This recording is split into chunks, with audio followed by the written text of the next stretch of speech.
সূরা কাসাস আপনাদের সামনে আমি কোরআন খুলে ধরেছি। আউযু বিল্লাহি মিনাশ শাইতানির রাজীম, বিসমিল্লাহির রহমানির রহিম। তাসিন মিম, তিলকা আয়াতুল কিতাবিল মুবিন। আল্লাহ বলেন, এগুলি স্পষ্ট কিতাবের আয়াত। নাতলু আলাইকা মিন নাবাই মূসা, আল্লাহ বলেন, হে মুহাম্মদ সাল্লাল্লাহু আলাইহি ওয়াসাল্লাম, আপনার উপরে আমি মূসা আলাইহিস সালামের বিষয় তেলাওয়াত করছি। ফেরাউন এবং ফেরাউন বিষয় বেলহাককে সত্য সহকারে লিকৌম ইউমিনুন, ওই জাতির জন্য যারা ঈমান গ্রহণ করেছে। ইন্না ফেরাউন আলা ফিল আরদ, নিশ্চয়ই ফেরাউন পৃথিবীতে একজন স্বৈরশাসক ছিল। ওয়া জাআলা আহলা শিয়া, এবং সে তার ওই দেশের অধিবাসীদেরকে বিভিন্ন দলে বিভক্ত করেছিল। ইয়াস্তাদিফু তায়ফাতান মিনহুম, তাদের এক দলকে সে দুর্বল করে রেখেছিল, এবং সেই দল হলো বনী ইসরাইল, মূসা আলাইহিস সালামের দল। ইউযাব্বিহু আবনাহুম, ফেরাউন তাদের পুত্র সন্তানদেরকে হত্যা করত। ওয়াইয়াস্তাহি নিসাহুম, এবং তাদের কন্যা সন্তানদেরকে জীবিত রাখত। ইন্নাহু কানা মিনাল মুফসিদিন, ফেরাউন ছিল ফাসাদকারী একটা মানুষ। সম্মানিত সুধী,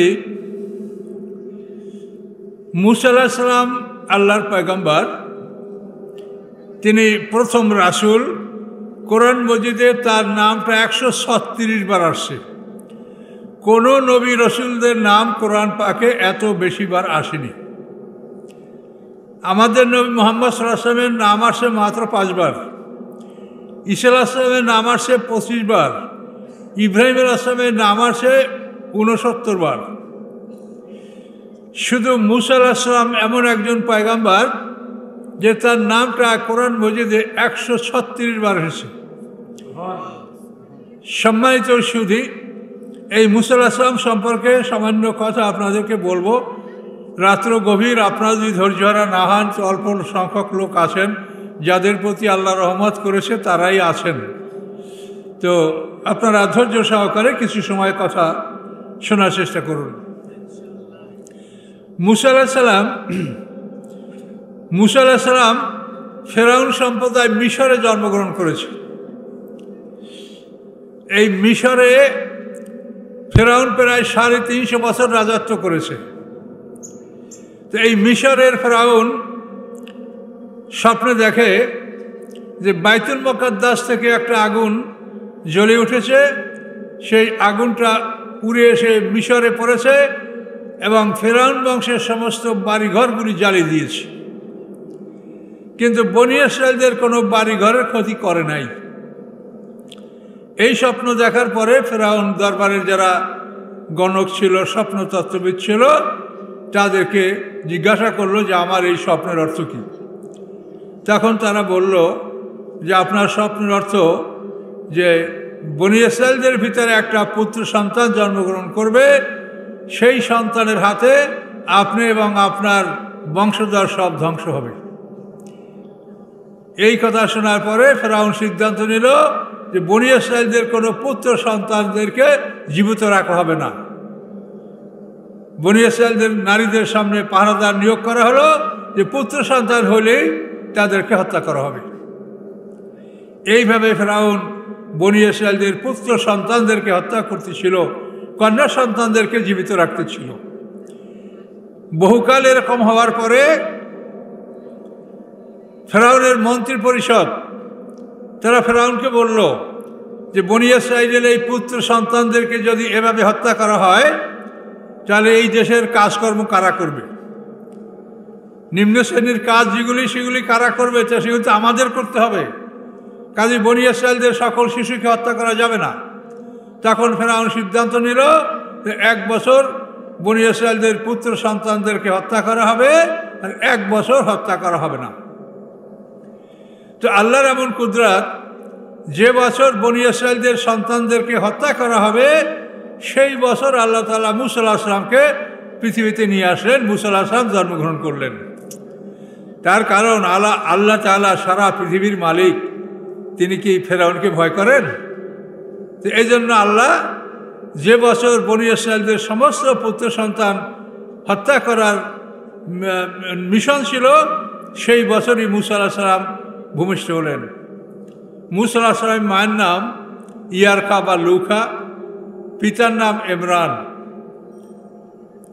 তো এই মূসা আলাইহিস সালাম যখন মাতৃগর্ভে বড় হলেন, যেটাকে অ্যাডভান্স স্টেট বলা হয়, যে মানে সন্তান ভূমিষ্ঠ হওয়ার সময় যখন আসলো, তখন ফেরাউনের দরবার থেকে তার জন্য এক নারী, এটা আরবিতে বলা হয় কাবেলা, মানে ধাত্রী মাতা পাহারাদার নিয়োগ করা হলো, যে এই মহিলা যদি পুত্র সন্তান জন্মগ্রহণ করে তো ফেরাউনের যে আর্মি আসে, স্কোয়াড আছে, তাদেরকে খবর দিতে হবে, তারা এই সন্তান হত্যা করবে। তো সেই ধাত্রী মাতা ফেরাউনের পাহারাদার তার সামনেই মূসা আলাইহিস সালামের মা মূসা আলাইহিস সালামকে প্রসব করলেন। প্রসব করার পরে ওই ধাত্রী মহিলা বলে যে, বোন, আল্লাহ তাআলা তোকে এত সুন্দর সন্তান দিয়েছে, পৃথিবীতে এইরকম সুন্দর সন্তান আমি আর দেখিনি, কাজে তোর সন্তানকে আমি হত্যা করার জন্য বলবো না, আমি ফেরাউনের আর্মিদের কাছে খবর জানাবো না, তুই তোর ছেলেকে দুধ পান করাতে থাক। এভাবে ওই পাহারাদার মহিলা বলে দিলেন। তো আল্লাহ রাব্বুল আলামিন কোরআন পাকে বলে, এই সূরারই সামনে আছে যে আলকাইতু আলাইকা মুহাব্বাতাম মিন্নি। আল্লাহ বলেন যে আমি আমার পক্ষ থেকে তোমার মধ্যে এমনভাবে ভালোবাসা ঢেলে দিয়েছিলাম যে তোমাকে তোমার শত্রুরা তোমার মুখের দিক তাকাইয়া তোমাকে হত্যার সিদ্ধান্ত গ্রহণ করতে পারে নাই। তোমার মুখের দিক তাকালে তাদের মায়া লাগতো। এটা আল্লাহ কোরআন পাকে বলেছেন। এইভাবে মূসা আলাইহিস সালাম মায়ের কোলে বড় হচ্ছেন। কিন্তু সমস্যাটা হলো এই যে বনী ইসরাঈলদের অনেক মহিলা তারা নিজ সন্তানকে হারিয়েছে, তাদের মনে বড় দুঃখ। এখন কানাঘুষা শুরু হয়েছে যে বনী ইসরাঈলদের মহিলারাই এই খবরটা হয়তো ফেরাউনের আর্মিদের কাছে বলে দিবে যে অমুক ঘরে একটা পুত্র সন্তান আছে। এই সম্ভাবনা যখন দেখা দিল, তখন আল্লাহ তাআলা মূসার মাকে ওহী করলেন, বললেন তুমি একটা সিন্ধুকে তাকে নদীতে ফেলে দাও। তখন মূসার মা কোথায় সিন্ধুক পাবেন?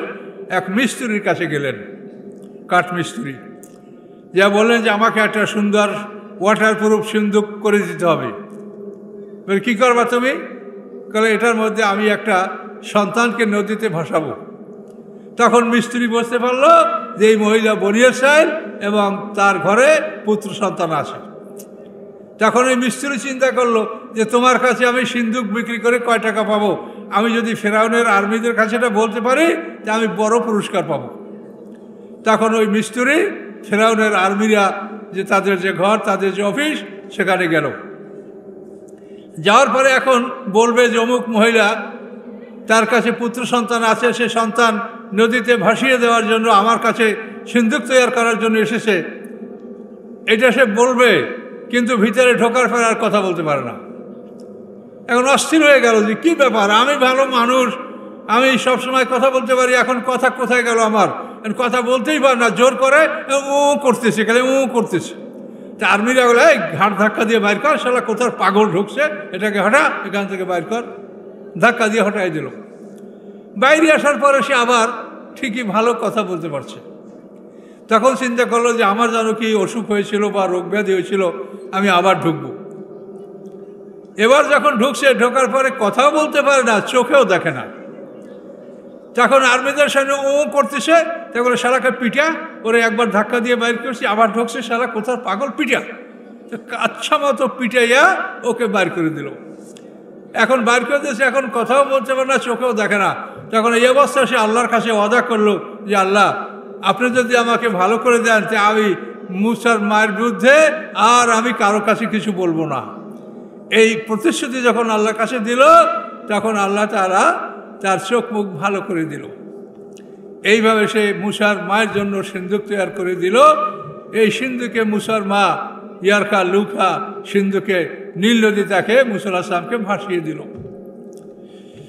তো সম্মানিত সুধী, আমরা এই সূরাটার তাফসীর তো আপনাদের করতে পারবো না, তবে এখান থেকে আমরা শুরু করছি এইটা বলার জন্য যে আল্লাহ তাআলা যে সব কিছু করতে পারে তার নমুনাটা এখানে আপনি দেখেন। এবং এইভাবে সিন্ধুক ভাসতে ভাসতে নীল নদীর কিনারা থেকে ভাসতে ভাসতে এই সিন্ধুক ফেরাউনের নীল নদীর কিনারায় যে প্রাসাদ ছিল, মহাট্টালিকা ছিল, সেই প্রসাদের সামনে এই সিন্দুক গিয়ে উপস্থিত হলো। ফেরাউন মাজিদেরকে বলল, সিন্দুক তুলে নিয়ে আসো, দেখোর মধ্যে কি আছে। তো এখানে আবার অন্য কাহিনী আল্লাহ লুকিয়ে রেখেছেন। ফেরাউনের একটা কন্যা সন্তান ছিল, মেয়ে। ফেরাউনের কোনো পুত্র সন্তান ছিল না। ফেরাউনের স্ত্রী বিবি আসিয়া বেনতে মাজাহিম, এ ছিল বনী ইসরাইলদের নবী বংশের কন্যা, কিন্তু সবচাইতে সুন্দরী ছিল বলেই ফেরাউন এই মহিলাকে বিয়ে করছে। কিন্তু ফেরাউন বংশের না, কিপ্তি না, এই বনী ইসরাইল, আসিয়া বেনতে মাজাহিম। তো এই আসিয়ার ঔরসে একটা মেয়ে ছিল। এই মেয়েটা ছিল কুষ্ঠরোগ, কোনো চিকিৎসায় ভালো হয় না। শেষ পর্যন্ত এক অভিজ্ঞ ডাক্তার বললেন যে তোমার এই মেয়ের ভালো হওয়ার জন্য একমাত্র চিকিৎসা হলো বনী ইসরাইলদের কোনো এক পুত্র সন্তানের মুখের লালা লাগালে এই কুষ্ঠরোগ ভালো হবে। যখন কবিরাজ ডাক্তার এই কথা তাকে বলল, তখন চিন্তা করলো যে তাহলে এই বনী ইসরাইলদের পুত্র সন্তান আমি কোথায় পাবো, এদেরকে তো হত্যা করা হয়েছে। তখন ওই গণকরা বলল যে অমুক তারিখ অমুক দিন সিন্ধুকে ভাসতে ভাসতে একটা সন্তান আসবে, ওই সন্তান বনী ইসরাইলদের সন্তান, তুমি যদি তাকে তুলতে পারো, তার মুখের লালা তোমার মেয়েকে লাগালে তোমার মেয়ের কুষ্ঠরোগ ভালো হবে।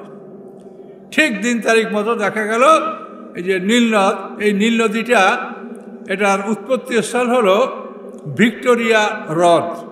এই ভিক্টোরিয়া হ্রদ থেকে এটা উৎপন্ন হয়ে আস্তে আস্তে এটা উত্তর দিকে চলে আসে সুদানের এখানে। এটা দুইটা শাখায় পরিণত হয়েছে, সুদান, এবং এখান থেকে আলেকজান্দ্রিয়ায়, ভূমধ্য সাগরের মোহনা আলেকজান্দ্রিয়া, এইখানে হচ্ছে নীল নদীর মোহনা। এগুলো বিরাট ঐতিহাসিক ব্যাপার। এই নীল নদীর মোহনায় হযরত ঈসা আলাইহিস সালামকে কবর দেওয়া হয়েছিল। নীল নদীর মোহনায় পানির মধ্যে একটা কবরস্থান আছে। তো সম্মানিত সুধী, এই সিন্ধুক ভাসতে ভাসতে যখন ফেরাউনের প্রসাদের কাছে আসলো, লোকেরা সেই সিন্ধুক তোলার পরে ফেরাউনের কাছে নিয়ে গেল। ফেরাউন অনেক কষ্ট করে সিন্ধুকটা খুলতেই পারল না। তারপর বিবি আসিয়ার কাছে দেওয়া হলো যে তুমি দেখো। তখন বিবি আসিয়া এই সিন্ধুকটা খুলতে সক্ষম হলেন। সিন্ধুক খোলার পরে যখন পুত্র সন্তান বেরিয়ে আসলো, তখন সমস্ত মন্ত্রী পরিষদ, দরবারের সমস্ত লোকজন বলল, হে মহারাজা, আপনি জানেন যে আপনি এই সন্তানটাকে হত্যা করার জন্য আপনি হাজার হাজার সন্তানকে আপনি হত্যা করেছেন, কিন্তু আপনার দুশ্মন এই সন্তান, একে আপনি হত্যা করেন। এই সন্তান আপনার দুশ্মন, একেই খোঁজার জন্য আপনি এত সন্তান হত্যা করেছেন, একে হত্যা করেন। কিন্তু বিবি আসিয়া বলল, না, আমি তাকে লা তাকতুলুহু, তোমরা তাকে হত্যা করো না, আশা ইয়ান ফানা, এই সন্তান আমাদের উপকারে আসবে, আর নাত্তাখাযু ওয়ালাদা, অথবা আমি তাকে পুত্র সন্তান, পুষ্য পুত্র হিসেবে আমি তাকে লালন পালন করবো। বিবি আসা এই দাবি করে বসলেন। তিনি বললেন যে তোমরা যেখান থেকে এই শিশু তুলেছ, এই নীলনদ তো মিশরের বাইরের থেকে মিশরের মধ্যে ঢুকছে। এই বিশাল নদী ভিক্টোরিয়া হ্রদ থেকে উত্তর দিকে আসতে আসতে আলেকজান্দ্রিয়া, ভূমধ্য সাগরের এখানে তার হলো মোহনা। কাজী এই সমুদ্রের পারে অনেক জাতি বাস করে। কাজী তোমরা কি করে বলতে পারো যে এই ছেলে বনী ইসরাইলদের? এভাবে যখন বিবি আসিয়া চ্যালেঞ্জ করলেন, তখন তার মন্ত্রী পরিষদ এর জবাব দিতে পারল না। আর ওদিকে ওই যে ওরা মানে আল্লাহ তাআলা যে কায়দা করে রেখেছে, আশা ইয়ান ফানা, যে এই সন্তান আমাদের বনী ইসরাইলদের একটা পুত্র সন্তান আমাদের উপকারে আসতে পারে। সত্যিকারে মুসা আলাইহিস সালামের মুখের লালা যখন ফেরাউনের কন্যার গায়ে মাখা হলো, তখন ফেরাউনের কন্যার যে কুষ্ঠরোগ, সে রোগ ভালো হয়ে গেল। তা আল্লাহ কত কায়দা করতে পারে সেইটা বুঝাবার জন্য আপনাদেরকে আমি এটা বলছি। আল্লাহ বলেন, ইন্নাহুম ইয়াকিদুনা কায়দা ওয়া আকিদু কায়দা, ওরা কায়দা করে, আমিও কায়দা করি, কিন্তু আমার সঙ্গে কায়দা করে পারে না। পারে মুহাম্মদ সাল্লাল্লাহু আলাইহি ওয়াসাল্লামকে হত্যা করবে। কুরাইশের সমস্ত প্রত্যেকটা বংশের এক এক যুবক আল্লাহ রসুলের বাড়িকে ঘিরে রাখলো যে ভোরে আল্লাহ রসুলকে হত্যা করা হবে। তা আল্লাহ বলে, আম্মা আবরামু আমরান ফাইন্না মুবরিমুন, ওরা একটা পরিকল্পনা গ্রহণ করেছে, আমিও পরিকল্পনা গ্রহণ করেছি। যে ওরা পরিকল্পনা গ্রহণ করছে মোহাম্মদ সাল্লামকে হত্যা করবে, আল্লাহ বলেন আমি পরিকল্পনা গ্রহণ করেছি যে আমি তাকে নিরাপদে মদিনায় পৌঁছিয়ে দেব। এটি সব কোরআনে বলা আছে। আব্রামু আমরান ফাইন্না মুবরিমুন, তারা একটা পরিকল্পনা গ্রহণ করেছে, আমি আল্লাহ পরিকল্পনা গ্রহণ করেছি। তো সম্মানিত সুধী, এই কোরআন অত্যন্ত মধুর কোরআন। এই কোরআন যদি আপনারা শুনতে পারতেন তা আপনারা অনেক উপকার হতে পারতেন। বা আমাকে যে ভাই দাওয়াত দিয়েছেন, প্রত্যন্ত অঞ্চল, এখানে শিক্ষিত লোকের সংখ্যা কম। এটা আমাদের গ্রামাঞ্চলে সব জায়গায় একই অবস্থা। গ্রামে আর কয়টা লোক শিক্ষিত আছে? তারপর আপনাদের মাঝে অনেক আলেম ওলামা দেখলাম, অনেক লোক ভদ্রলোক এখানে আসছেন। তো আমি এই গভীর রাতে আপনাদেরকে সামান্য কথা বলবো যে আল্লাহর এই কুদরত আপনারা দেখতে পাচ্ছেন যে আল্লাহ কি ক্ষমতা রাখে। তো এই আল্লাহ রাব্বুল আলামিন আমাদেরকে কি শুনিয়েছেন? তিনি বলেছেন হুয়াল্লাযী খালাকাকুম ফামিনকুম কাফির ওয়া মিনকুম মুমিন। এই আয়াত সূরা তাগাবুনের 2 নম্বর আয়াত। আল্লাহ বলেন তিনি তোমাদেরকে সৃষ্টি করেছেন। হুয়াল্লাযী খালাকাকুম ফামিনকুম কাফির, তোমাদের প্রথম দল বড় দলটা হলো কাফের, দ্বিতীয় দলটা হলো মুমিন। তাহলে আল্লাহ কোরআন পাকে ঘোষণা করেছেন মানুষ হলো মোট 2 দল, মুমিন এবং কাফের। মরার পরে মানুষ থাকবে 2টা জায়গায়, ইল্লিন এবং সিজিন। মানুষের জান কবজ করে 2 দল ফেরেশতায়, এক দল হলো নাজিয়াত আর এক দল হলো নাশেতাত। সূরা নাজিয়াতে দেখেন আয়াত আছে। নাজিয়াত হলো কাফেরদের জান কবজ করার ফেরেশতা, আর নাশেতাত হলো মুমিনদের জান কবজ করার ফেরেশতা। তাহলে 2টা দল, এর বাইরে কোনো দল নাই। আমরা 73 দল 72 দল যাই বলি সেটা আমরা হাদিস ভিত্তিক বা অন্যান্য গ্রন্থ ভিত্তিক বলি, কিন্তু কোরআনে নাই। কোরআন হলো মানুষ 2 দল, মুমিন এবং কাফের। যারা লা ইলাহা ইল্লাল্লাহ বলে তারা সবাই মুমিন, আর এই কলমাকে যারা অস্বীকার করে তারা সবাই কাফের। এখন যারা লা ইলাহা ইল্লাল্লাহ বলে তাকে আপনি ঘৃণা করবেন না, তুচ্ছ করবেন না। তাকে পারলে উপকার করেন যে বাবা তুমি কলমা পড়েছো, মুসলমান হয়েছো, তুমি ভালো কাজগুলি করো, তুমি ভালো কাজগুলি করো। তোমার 2টো জীবন, এই পৃথিবী তোমার প্রকৃত জীবন না, এটা হলো পরীক্ষার হল। এই পৃথিবী আপনার পরীক্ষার হল। আপনাকে কি করে বুঝাবো? পরীক্ষার কথা বলতে গেলেই প্রশ্ন আসে যে পরীক্ষার হল, এই হলে প্রশ্নপত্রটা কি? এই পৃথিবী পরীক্ষার হল, প্রশ্নপত্র হচ্ছে আল কোরআন। এইটা প্রশ্নপত্র। এইখানে যা আছে এইটার উত্তর যারা আপনারা দিতে পারবেন তারা জান্নাতি হবেন, এবং এইখানে যা আছে এইটার উত্তর যদি আপনি না দিতে পারেন তা আপনার দোজখ। 2টা ঠিকানা। এখন এই প্রশ্নপত্র আপনার আমার সবার কাছে আছে কিনা বলেন? তো এখন এই প্রশ্নপত্রের মধ্যে আপনাকে যা আল্লাহ বলেছেন সেই কাজগুলো যদি আপনি করেন আপনি জান্নাতি, আর এই কাজগুলো যদি আপনি না করেন তা আপনি জাহান্নামী। সোজা কথা। তো এখন এই কোরআনে কি আছে সেটা আপনাকে জানতে হবে। কোরআনে আল্লাহ আপনাকে প্রথমে লা ইলাহা ইল্লাল্লাহ, আল্লাহ ছাড়া কোনো মাবুদ নেই, আপনি শিরক মুক্ত, এক পরিষ্কার রূপে আপনি আল্লাহর প্রতি বিশ্বাস স্থাপন করবেন। এটা হলো আপনার কোরআনের দাবি। এরপর আপনি কি কি কাজ করবেন এই কোরআনে সব কিছু বলা আছে। তো আমরা এটা ডিটেলস এখন এই মুহূর্তে বলতে পারছি না। এক কথায় কোরআনে যেটা আদেশ সেটা আপনি পালন করবেন, কোরআনে যেটা নিষেধ সেটা আপনি বর্জন করবেন। এটা যদি আপনি করেন তাহলে আপনি পরীক্ষায় পাশ করবেন। এই পৃথিবী হলো পরীক্ষার হল। পরীক্ষা যখন শেষ হয়ে যাবে আল্লাহ মনে করবেন যে তোমার পরীক্ষা শেষ, তখন এই হল থেকে আপনাকে বের করে দিবে, আপনাকে আমাকে সবাইকে বের করে দিবে। হল থেকে বের হয়ে যাওয়ার পরে আমরা মৃত্যু থেকে বরজাক পর্যন্ত আমরা পর্দার আড়ালের জগতে থাকব। এই জগৎ সম্পর্কে বিশেষ স্পষ্ট কোনো জ্ঞান আমাদের নাই। এই পর্দার আড়ালের জগতে থাকার পরে ইসরাফিলের সিংহার ফুৎকারে আমরা জীবিত হব, এবং জীবিত হওয়ার পরে হাসরের ময়দানে আমরা বিচারের সম্মুখীন হব। সেই দিনটা হলো আল্লাহ কোরআন পাকে বলেছেন মেকদারু 50 আলফা সানা, 50,000 বছরের সমান একটা দিন। এই দিনে আল্লাহ তাআলা আমাদের বিচার করবেন। সেই বিচার দিনে যদি আমরা পাশ করতে পারি তাহলে আমরা আমাদের আমলনামাটা ডান হাতে পাবো, আর যারা ফেল করবে তারা বাম হাতে পাবে।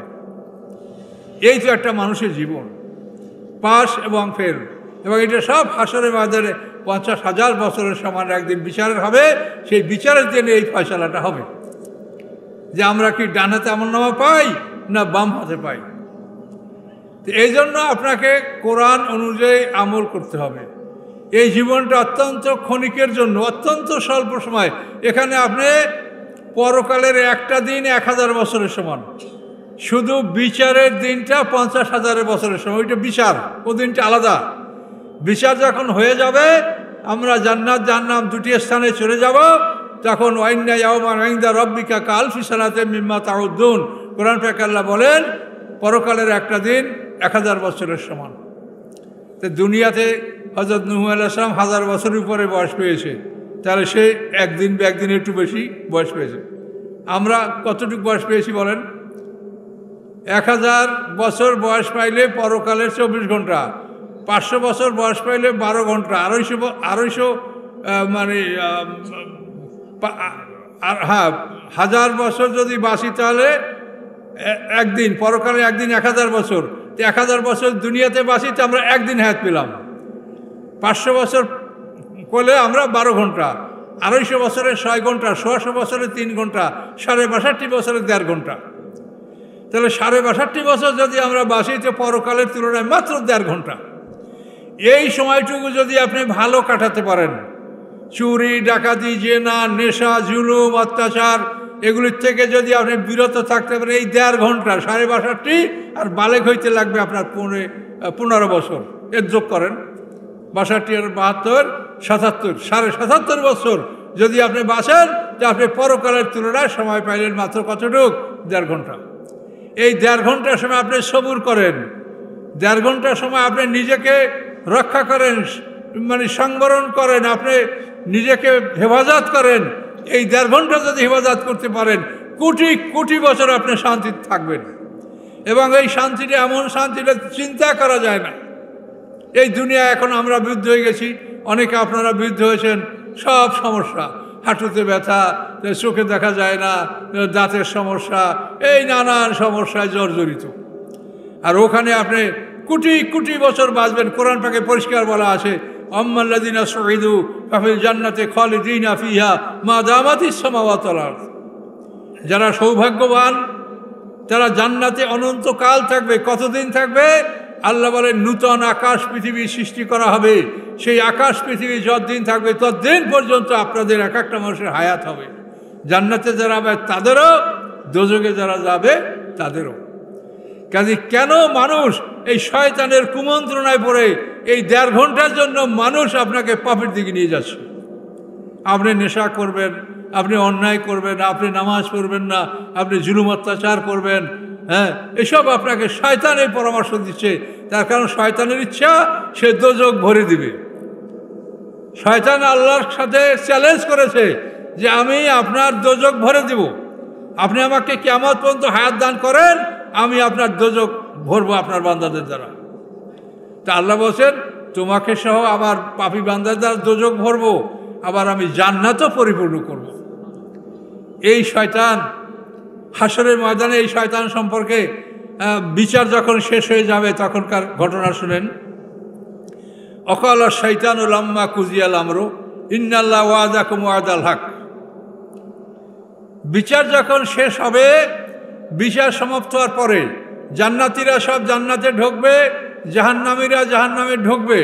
দুই দল দুই দিকে ঢোকার পরে আমাদের যে হায়াত, আমাদের যে হায়াত এবং মৌয়াত, এই দুইটারই আকৃতি আছে।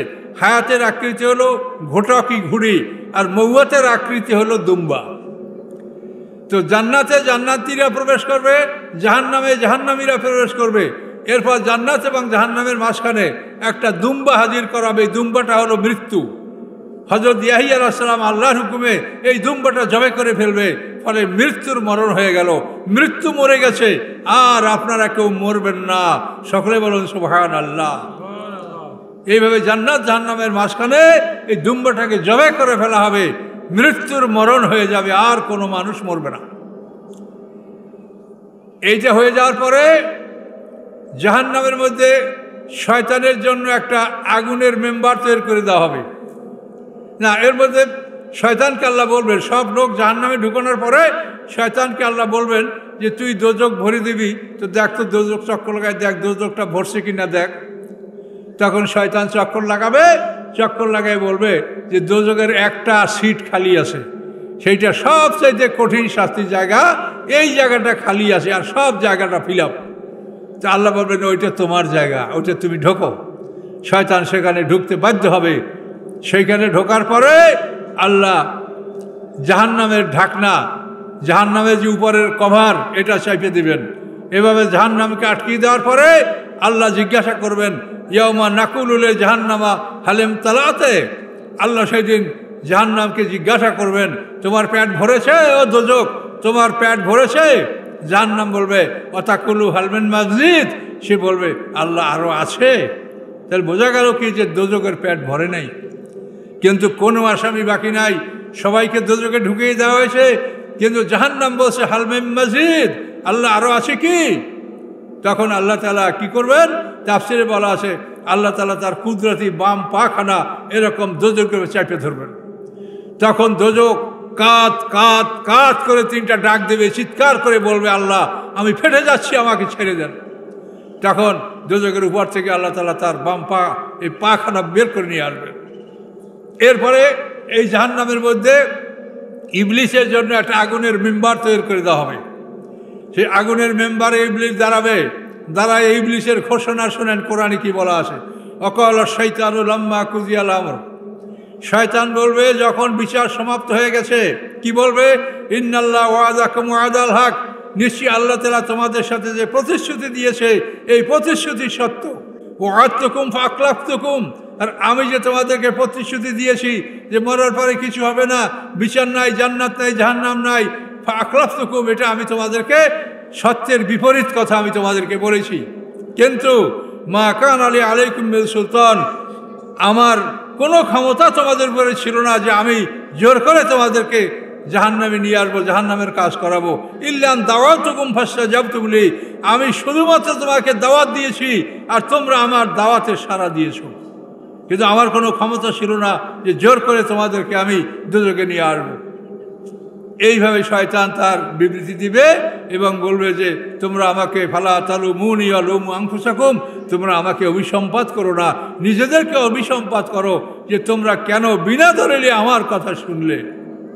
কাজে এই শয়তানের বিবরণ হবে এই, যেই শয়তানের পরামর্শে আজকে সমাজের অনেক লোক খারাপ কাজগুলি করছে। কাজে আপনারা এখানে যেন কোনো রকম খারাপ কাজ না হয়, এই জন্য যারা মুরব্বী, যারা সচেতন, যারা মুরব্বী আছেন, পরিবারের প্রধান যারা আছেন, বয়স্ক আছেন, তারা অন্যদেরকে বোঝাবার চেষ্টা করবেন, তারা যাতে অন্যায় না করে, সবাই যাতে ভালো কাজ করে। এই 1.5 ঘন্টা, 77.5 বছর বাসলে মাত্র 1.5 ঘন্টা আপনি আল্লাহর হুকুমে সবুর করেন, তারপরে মৃত্যুর পরে আপনার জন্য বিশাল নেয়ামত, বিশাল নেয়ামত আপনার জন্য উন্মুক্ত রয়েছে। এমন জীবন পাবেন যে যেখানে কোনোদিন আপনার যৌবন নষ্ট হবে না, আপনার স্ত্রী হবে চিরকুমারী, কোনোদিন তাদের যৌবন নষ্ট হবে না। এমন নারী আপনাদের স্ত্রী হবে কাওয়াইব আতরাবা, কোরআন পাকে বলা হয়েছে যে তারা বড় হয়েছে কিন্তু এখনো হায়েজ আসে নাই। একটা মেয়ে বড় হয় তারপরে হায়েজ আসে, কিন্তু জান্নাতি নারীরা তারা বড় হবে কুমারী কিন্তু হায়েজ আসবে না। এরকম কুমারী স্ত্রী আপনাকে আপনার চাহিদা মতো আপনাকে আল্লাহ দান করবেন, আপনি যা চাবেন তাই দিবে। এই নিয়ামত আল্লাহ আপনাকে দান করবে। যে কোনো পাখির মাংস, যে কোনো ফলমূল, খাদ্য যা চাবেন, দুধের নহর, মধুর নহর, শরাবের নহর, সব কিছু জান্নাতে প্রবাহিত। সেখানে মদ খেলে আপনার মাথা ঘুরাবে না, পেট খারাপ হবে না, আপনি অত্যন্ত শক্তিশালী হবেন। এইভাবে আপনাকে যেমন আল্লাহ শক্তি দিবেন, তেমন আপনাকে পর্যাপ্ত পরিমাণে হুর দিবেন। কাজে এই যে আল্লাহর কোরআনের প্রতিশ্রুতি, আপনি বিশ্বাস করেন আল্লাহর কোরআন, আল্লাহ সত্য বলেন, আল্লাহ মিথ্যা বলেন না, আল্লাহর প্রতিশ্রুতি সত্য, আল্লাহর ওয়াদা সত্য, অবশ্যই আল্লাহ আপনাদেরকে এগুলি দান করবেন। যদি আপনারা অন্তত এই পরকালের তুলনায় 1.5 ঘন্টা যদি আপনি সবুর করে থাকতে পারেন, অন্যায় না করেন, তাহলে এই নিয়ামতগুলি আপনারা লাভ করবেন। এটা আল্লাহর কোরআনে বলেছে। আর শাস্তির কথা যদি শোনেন আপনি অস্থির হয়ে যাবেন, আপনি অস্থির হয়ে যাবেন। আল্লাহ কি বলেন? খুজুহু ফাগল্লুহু, আল্লাহ বলেন ওকে ধরো, এই ফেরেশতারা ওই আসামিকে ধরো, ফাগল্লুহু, আর গলায় লোহার শিকল পরিয়ে দাও। সুম্মা জাহিমা সল্লুহু, তারপর ওকে জাহিম দোজকে ওকে ঢুকাও। সুম্মা ফি সিলসিলাতিন, সিলসিলানি জিনজির শিকল, তারপর তাকে একটা লম্বা শিকল, জারুহা সাবুনা জেরান ফাসলুকুহু, যেই শিকলটা 70 হাত লম্বা, ফেরেশতাদের হাতের 70 হাত লম্বা, সেই শিকলে ওকে গাঁথো। এইভাবে একটা মানুষকে মুখের ভিতর থেকে শিকল ঢুকিয়ে দিয়া মলদার থেকে বের করে এই শিকলে মানুষটাকে গাঁথা হবে। সরাসরি কোরআন বলছে। আপনি ভেবে দেখতে পারেন যে এটা কীরকম কষ্টের কাজ। মরবেন না, মৌয়াত তো নাই, মৌয়াত তো জবে করে দিয়েছে, মনে আছে না? মৌয়াত তো জবে হয়ে গেছে, মরণ নাই, কষ্ট পাবে শুধু। এইভাবে ফেরেশতাদের হাতে 70 হাত শিকলে মানুষটাকে গাঁথা হবে। গাঁথার পর কী করা হবে? ইউসহাবুনা ফিল হামিম সুম্মা ফিন নার ইউসজারুন, প্রথমে তাকে গরম পানির কুয়ার মধ্যে নিক্ষেপ করা হবে।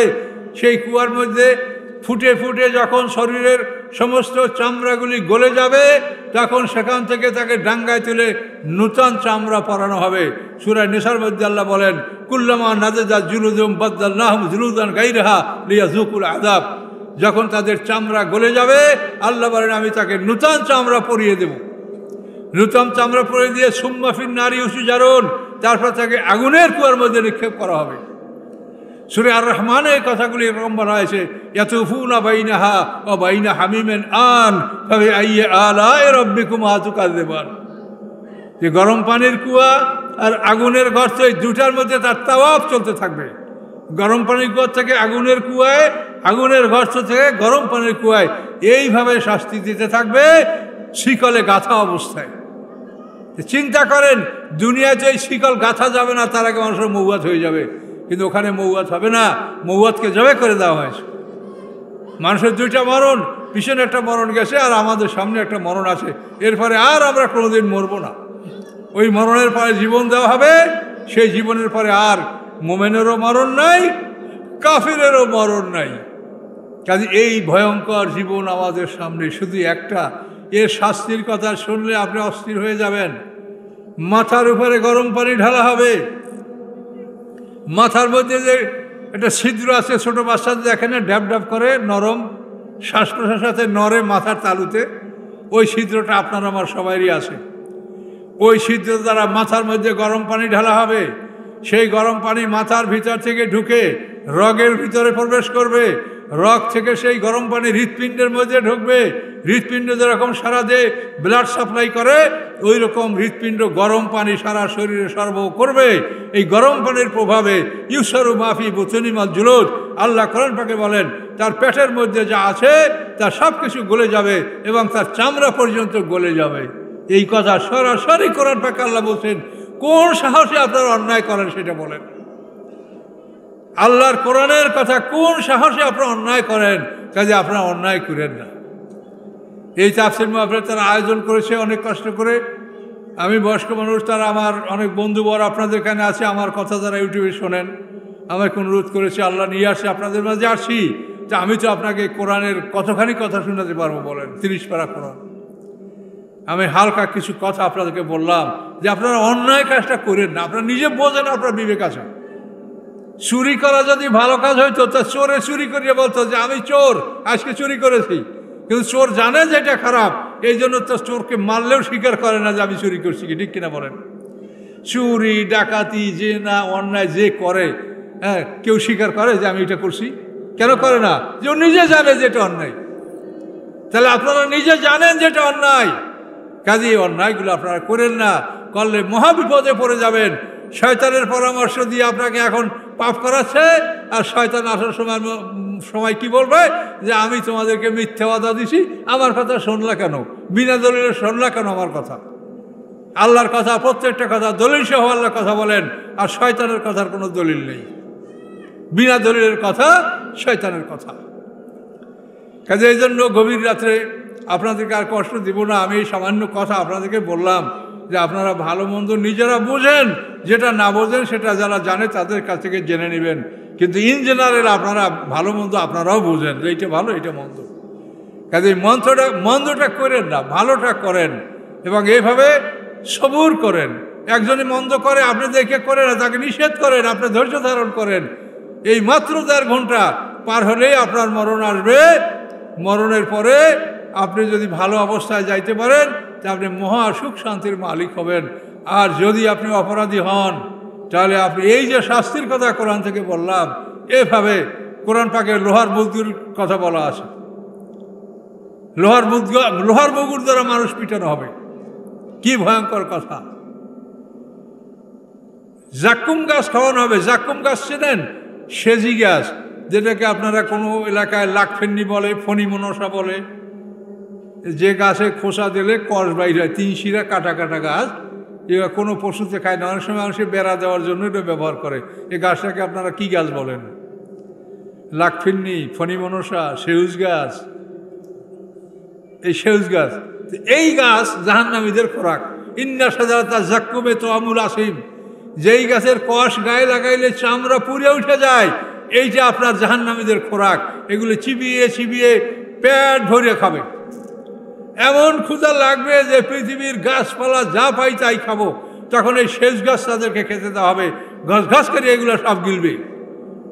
যখন পেট ভরে যাবে তখন তার উপরে এমন গরম পানি তাকে পান করানো হবে, সেই গরম পানির প্রভাবে নারী বুড়ি গইলা মলদার থেকে বের হতে থাকবে। আল্লাহর কোরআনের কথা। এইরকম ভয়ঙ্কর শাস্তির কথা আল্লাহ বলেছেন। আপনি কোন সাহসে অন্যায় করেন? কাজেই আপনাদেরকে একটাই কথা, যে আপনারা ভালো কাজ করেন। কি সুন্দর মসজিদ, এখানে নামাজ পড়েন, আপনাদের সন্তানদেরকে এই মাদ্রাসায় পড়তে দেন। এই নাবালেগ বাচ্চারা কোরআন পড়ে, এদের গলায় আমলনামা নাই। নাবালেগ বাচ্চাদের গলায় আমলনামা থাকে না, মানুষের গলায় আমলনামা লটকানো হয় বালেগ হওয়ার সাথে সাথে। বালেগ হওয়ার আগে কোনো শিশুর গলায় আমলনামা থাকে না। এই শিশুরা কোরআন পড়ছে, এইটা সব তার পিতামাতার আমলনামায় লিখে দেওয়া হবে।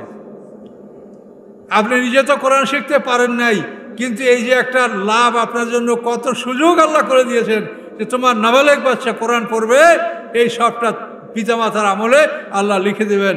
এবং এই নাবালেগ বাচ্চারা যদি কোনো ভুল করে সেটা আল্লাহ মাফ করে দেবেন। আপনাদের বাচ্চাদেরকে এই কোরআন শিক্ষার প্রতিষ্ঠানে দেন, তারা কোরআন শিখুক। কোরআন শেখার পরে তারপর আপনারা বিভিন্ন সেকশনে তাদেরকে লেখাপড়া করান, সেটা যেটাই চেষ্টা করাবেন। কিন্তু কোরআন শিখবে, নামাজ শিখবে, নামাজের নিয়ম কানুন সবগুলো এই অল্প বয়সে 2 বছরে তারা এগুলো শিখতে পারবে। এই সমস্ত প্রতিষ্ঠানে আপনারা সকলে আপনার সন্তান দেবেন। এই সুন্দর মসজিদ আপনারা করেছেন, এই প্রত্যন্ত অঞ্চলে আপনারা জামাতে নামাজ পড়বেন। ফজরের নামাজ যদি জামাতে পড়েন, ফজর আর এশা, তাহলে তার নামে সারা রাত্র তাহাজ্জুদ নামাজের সব লেখা হবে। তাফসীরে বলা আছে ফজর এবং এশা যারা জামাতে পড়বে তাদের আমল নামায় তাহাজ্জুদের সব লেখা হবে। ফজরের নামাজের সময় ফেরেশতা বদলি হয়। এই যে রাতে আপনারা এখন তাফসীর শুনছেন, আপনাদের কাঁধে ফেরেশতারা এটা লিখছে। এই ফেরেশতারা ফজরের নামাজের পরে সূর্যোদয়ের সময় আকাশে যাবে, আবার ওই সময় আকাশ থেকে ফেরেশতা নামবে, তারা সারাদিনের আমল লিখবে। এই 2 দল ফেরেশতা ফজরের নামাজের সময় একত্রিত হয়। ইন্না কুরআন আল ফাজরে কানা মাশহুদা, সূরা বনী ইসরাঈলের আয়াত আছে। ফজরের নামাজের সময় 2 দল ফেরেশতা, অর্থাৎ রাতে ডিউটি করে যারা আকাশে যাবে আর আকাশ থেকে যারা জমিনে নামবে দিনের ডিউটি করার জন্য, এই 2 দল ফেরেশতা ফজরের নামাজের সময় একত্রিত হয়। এই জন্য ফজরের নামাজের ডবল রেকর্ড হয়। রাতের ডিউটি করছে যে ফেরেশতারা তারাও লেখে, আর আকাশ থেকে যারা নামছে দিনের ডিউটি করার জন্য তারাও ফজরের নামাজ লেখে। এই জন্য ফজরের নামাজ কোরআনে আল্লাহ বলেছেন ইন্না কুরআন আল ফাজরে কানা মাশহুদা, এই ফজরের নামাজ এটা ডবল সব লেখা হয়। কাজে এই ফজর নামাজ আপনারা জামাতে পড়ার চেষ্টা করবেন। জীবন কতটুকু, শয়তান আপনাকে হাদিসের মধ্যে আছে, হাদিস শরীফের মধ্যে আছে যে মানুষকে শয়তান ঘুম পাড়ায়, যেরকম কামা ইহুদাস ছবি, যে শিশুকে যেরকম আপনি আস্তে আস্তে হালকা থাপড়াইয়া থাপড়াইয়া ঘুম পাড়ান, শয়তান ফজরের সময় আপনাকে ওইরকম ঘুম পাড়াবার চেষ্টা করে। আপনি বিছনা থেকে জোর করে লাফ দিয়ে উঠবেন, লা হাওলা ওয়ালা কুওয়াতা পড়বেন, আউযুবিল্লাহ পড়বেন, উঠে উজু করবেন, ইস্তেঞ্জা করবেন, উজু করবেন, সালাত কায়েম করবেন। আপনার সারাদিন মঙ্গল হবে, সুন্দর হবে, আপনার দিন ভালো কাটবে, আপনি আল্লাহর কাছে নেক পাবেন, এর উসিলায় জান্নাত পাবেন। কাজে এই বিষয়গুলি হালকা হালকা এগুলি আপনারা করেন। আপনারা বড় কিছু করতে যদি না পারেন, এই অল্প কিছু যা পারেন এগুলি করেন। তার কারণ আল্লাহ তাআলার কোনো অভাব নাই যে আপনি কম ইবাদত করছেন এই জন্য আল্লাহ আপনাকে শাস্তি দিবে না। আপনি যা পারেন তাই করেন, কিন্তু মনোযোগ সহকারে বিশুদ্ধভাবে এটা করার চেষ্টা করবেন। কাজে আপনারা এইভাবে আপনাদের আমলকে দুরুস্ত করবেন। যারা শুনেছেন, যারা শুনে নাই তাদেরকে এই কথাগুলো শোনাবেন যে পরকালে আমাদের এই ভয়ঙ্কর শাস্তি, আবার অত্যন্ত বড় নিয়ামত, মানে সোনার উপর তৈরি বিল্ডিং, অট্টালিকা, আপনি এইভাবে বড় বড় প্রসাদ আপনাকে দেওয়া হবে, আপনাকে আপনার চাহিদা মতো হুর দেওয়া হবে। গেলমান হলো সেবক, চিরকিশোর, যারা যদি বালেগ হয় তো আপনার ঘরে সেবা করতে ঢুকতে পারবে না, আর যদি একেবারে ছোট হয় তো সেবা করতে পারবে না। এই জন্য বিলদান ও মুখাল্লাদুন, কোরআন পাক আল্লাহ বলছেন চিরকিশোর আপনাদের সেবক হিসেবে আল্লাহ তাআলা সৃষ্টি করবেন জান্নাতে। এই কিশোররা আপনাদের সেবা করবে। আর হুর হলো আপনার স্ত্রী, হুর হলো স্ত্রী, আর গেলমান হলো সেবক। এগুলি সব আল্লাহ কোরআনে বলেছেন। এইভাবে আপনাকে আল্লাহ নিয়ামতের কথা এই কোরআনের মধ্যে শুনিয়েছেন, যে এই কোরআনের মধ্যে প্রথম কথাটাই হলো জালিকাল কিতাবু লা রাইবা ফীহি। এই কোরআনের কোনো কথায় সন্দেহ নাই। যে কোরআন থেকে আপনাদেরকে আমি কিছু কথা বলছি, আর সময় বাড়াবো না, রাত্র গভীর, আর আপনার উপস্থিতি যা তাতে তো কথা বলার মতো না। তারপরও কষ্ট করে কিছু বললাম, যা আল্লাহ বলার তৌফিক দিছে। তো এখানে এই কথা সমাপ্ত করছি।